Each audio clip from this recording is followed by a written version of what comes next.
পেহেলগামের সেই অপরূপ সৌন্দর্য আপনার মন কেড়ে নিতে বাধ্য। রাস্তা ধরে চলতে চলতে পানির স্রোতের দৃশ্য সত্যি মনকে ছুঁয়ে যায়।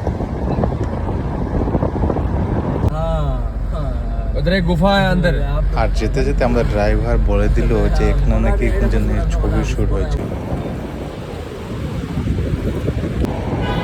এত এত ঝর্ণার স্রোত মনে হচ্ছে যেন শেষই হয় না। আর সেই হালকা হালকা ঠান্ডা বাতাসের কথা আর কি বলবো।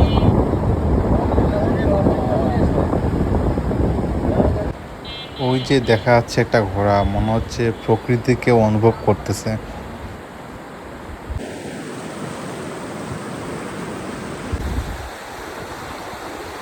দেখতেই চলে আসলাম আমাদের সেই ঝর্ণার স্রোতের কাছে। পানিগুলো এত ঠান্ডা ছিল যে কি বলবো, মনে হচ্ছে যেন শরীর শীতল হয়ে যায়। দুই সাইডে বড় বড় গাছ আর মিডিল দিয়ে ঝর্ণার পানি, যে সত্যি একদম স্বপ্নের মতো সুন্দর। অবশেষে ফটো সেশনের জন্য বসে পড়লাম সেই পাথরের উপরে।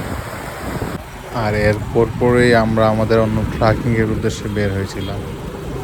আবারও দেখা হবে ইনশাল্লাহ।